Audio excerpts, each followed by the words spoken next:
Bonjour, bonsoir, chers téléspectateurs. Ça dépend de l'heure à laquelle vous nous suivez.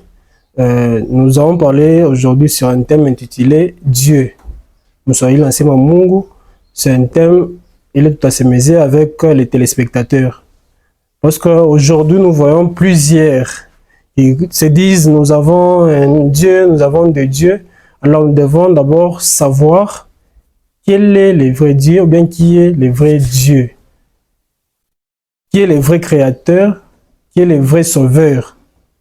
Parce que si nous lisons dans 1 Corinthiens, chapitre 8, versets 5 à 7, on nous dit il y a plusieurs dieux. Il y a plusieurs dieux, même Kimbangu a été appelé Dieu, plusieurs, les gens les ont appelés de Dieu. Bon, pour nous, ce n'est pas la peine. Parce que pour nous, nous savons qu'il y a un seul Dieu.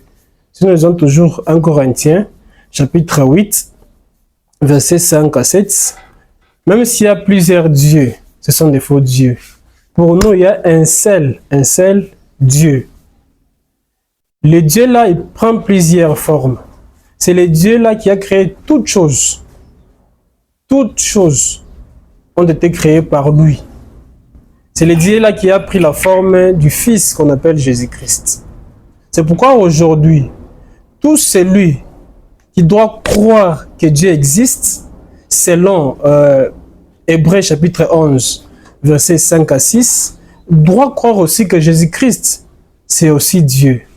Parce qu'il y a un seul Dieu qui prend la forme du Fils, la forme du Saint-Esprit, la forme du Père. Quand il prend la forme du Père, c'est pour ordonner. Quand il prend la forme du Fils, c'est pour exécuter les ordres que le Père a donnés. Je dis bien, il y a un seul Dieu qui prend plusieurs formes. Il prend la forme du Père, c'est pour ordonner. Lui-même, Dieu prend la forme du Fils pour exécuter les ordres qu'il a donnés en tant que Père. Il prend la forme du Saint-Esprit pour servir le Fils. C'est pourquoi si vous lisez Jean chapitre 16, verset 13, il est écrit, le consolateur, quand il sera venu, il vous rappellera tout ce que j'ai dit. Donc, il va rappeler tout ce que Jésus-Christ avait dit. Il va rappeler les saints. Parce que le Père envoie le Fils pour que le Fils, à son tour, puisse prêcher. Quand le Fils prêche, les gens qui vont croire, ils seront saints. Le Fils va leur donner l'autorisation d'aller aussi prêcher à d'autres personnes. Comme c'est le cas avec Matthieu, chapitre 28, versets 18 à 20. Allez et faites de toutes les nations des disciples et enseignez-leur à observer tout ce que je vous ai prescrit. Enfin, donc Jésus-Christ a envoyé les apôtres, les saints, d'aller faire le même travail qu'il faisait quand il était dans la chair. C'est pourquoi nous qui sommes encore vivants sur la terre, nous devons faire le travail que Jésus-Christ avait fait quand il était aussi vivant sur la terre. Parce que pour le moment, il n'est plus vivant sur la terre. Il est déjà parti, il est déjà dans les seins du Père. Quand il était sur la terre, selon Tite, chapitre 2, versets 11 à 13, la grâce de Dieu, source du salut, s'est manifestée et nous a enseigné à renoncer à l'impiété et au convoitisme mondain. On dit bien la grâce de Dieu, source du salut pour tous les hommes. Pour tous les hommes. Que vous soyez musulmans, que vous soyez kimbanguiste, que vous soyez branamiste, que vous soyez athée, que vous soyez adventiste, la grâce toute source du salut, elle est la seule, la même. C'est Jésus-Christ.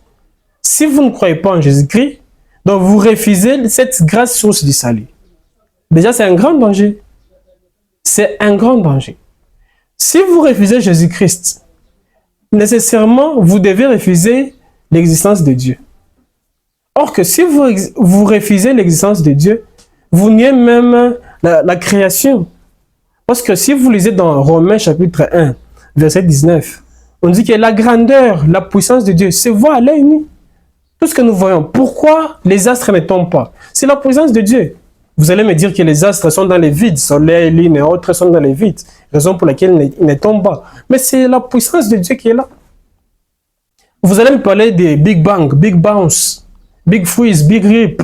Là, ce sont des concepts que je suis prêt à défendre à affronter ces gens-là qui viennent me parler en face de moi de Big Bang, Big Bounce, Big Freeze, Big Rip, qui viennent m'affronter. Moi, je suis prêt. C'est lui qui a conçu la théorie de Big Bang. Il était prêtre. Donc, il croyait d'abord l'existence de Dieu. Si nous voyons Isaac Newton, il a créé l'existence de Dieu. Isaac Newton, c'est lui qui a commencé la physique, donc qui est le père de la physique en fait. Il a cru en Dieu.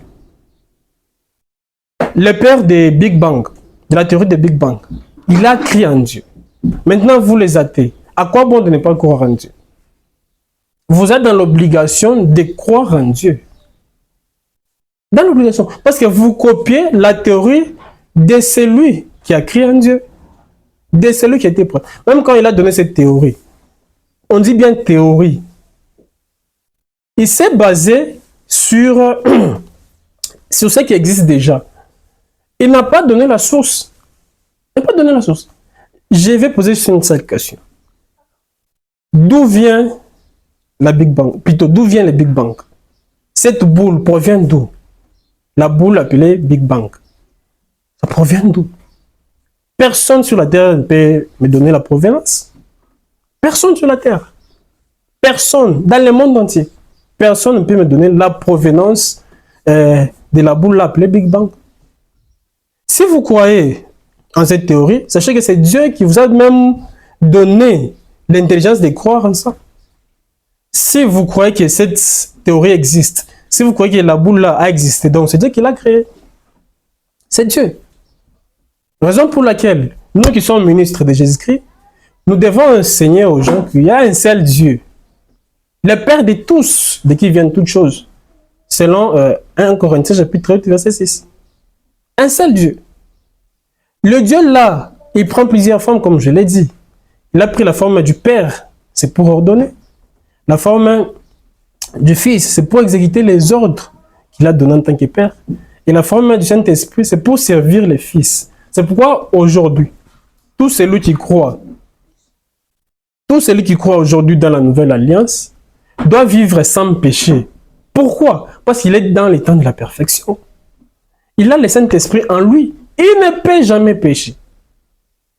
C'est écrit dans 1 Jean chapitre 3, verset 8 à 10. C'est lui qui pêche est du diable. Donc Dieu, il veut utiliser ses enfants. C'est pourquoi il a créé l'homme à son image.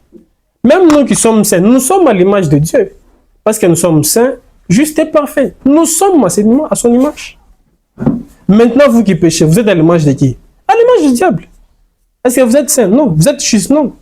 Vous êtes parfait non plus? Vous n'êtes pas parfait. Nous, qui sommes parfaits, nous devons prêcher la parole de Dieu. Les parfaits existent. Si les gens disent que les parfaits n'existent pas, sont des maudits. Vous allez me donner Romains chapitre 3, verset 9. Mais si vous lisez Romains chapitre 3, verset 9, il faut savoir, comme on a mentionné là-bas, il est écrit où et quand. Il est écrit où et quand. Et qui a écrit pourquoi. Est-ce que sur la terre, il n'y a aucune personne qui fasse les biens? Alors vous faites quoi? Pas même un seul, selon qu'il est écrit. Nul ne juste, nul ne cherche Dieu. Est-ce que vous ne cherchez pas Dieu? Donc vous reconnaissez que vous êtes des maudits, vous ne cherchez pas Dieu. Nous cherchons Dieu. Nous aimons le Seigneur. Nous faisons du bien. Parce que si vous lisez dans Romains, chapitre 12, verset 19 à 20, on dit de faire toujours du bien. Même à 21, on dit de faire toujours du bien. D'aimer les ennemis. Même Jésus-Christ nous a dit, dans Matthieu chapitre 5, verset 44, aimez ceux qui vous maudissent, bénissez ceux qui vous maudissent, aimez ceux-là qui vous maltraitent. Nous devons les aimer, nous devons les bénir. Parce que nous avons Dieu en nous. Dieu est amour. Nous devons montrer cet amour. Nous avons les fruits de l'esprit, selon Galates 5, 22. Maintenant, le même Dieu, il prenait la forme de l'ange de l'Éternel. Quand il est apparu à Abraham dans Genèse chapitre 18, c'était la forme de l'ange de l'Éternel. Il prenait la forme de l'ange de l'Éternel. Alors vous qui croyez en la Trinité, vous êtes des maudits. La Trinité n'existe pas. La Trinité, c'est un enseignement satanique, diabolique. Tout celui qui dit que la Trinité existe, c'est un fils du diable. La Trinité n'existe pas. En Dieu, il n'y a pas de personne. Dieu est esprit. Selon Jean chapitre 4, verset 23 à 26. Dieu est esprit. Tous ceux-là qui doivent l'adorer en esprit, en vérité. Il y a un seul Dieu. Dieu est saint, Dieu est juste, Dieu est parfait. Dieu utilise seulement ses enfants. Ses enfants doivent avoir le Saint-Esprit. C'est pourquoi si vous lisez dans Jean chapitre 1, verset 12 à 13, il est écrit, c'est lui qui devient enfant de Dieu, ne le devient pas par la volonté humaine, non pas par les saints, non pas par la volonté de l'homme. C'est-à-dire quelqu'un qui te dit, toi tu deviens enfant de Dieu, toi comme tu es fils de tel, tu es fils de Simon Kimbangu, tu es fils de William Marion Branham, tu es fils de Kadima, tu es fils de Kadiba, tu es fils de Muhammad, tu es fils de Joseph Smith, tu es fils, je ne sais pas, de Kangani. Tu deviens enfant de Dieu. Non, ce n'est pas le cas. Ce n'est pas ça. Devenir enfant de Dieu, c'est croire en Jésus-Christ. Tout celui qui ne croit pas en Jésus-Christ, il n'est pas enfant de Dieu, c'est un maudit. C'est un maudit, je vous dis. C'est un maudit. Personne ne peut venir me prouver le contraire. Personne. C'est pourquoi aujourd'hui, les saints existent. Tout celui qui est enfant de Dieu doit être saint. Doit être saint. Si tu n'es pas saint, tu n'es pas enfant de Dieu. Parce que ceux-là qui iront dans la vie éternelle sont ceux-là qui sont saints. C'est pourquoi si vous lisez Actes, chapitre 9, verset 32, on dit que Pierre visitait tous les saints. Pierre visitait tous les saints. Si vous lisez aussi 1 Jean, chapitre 5, verset 18, on dit un enfant de Dieu ne pêche point. Point, il ne pêche pas. Il ne pêche pas. Donc tout celui qui pêche n'est pas enfant de Dieu. C'est un enfant du diable. Quand il mourra, il ira tout droit dans les feux, dans le lieu de tourment.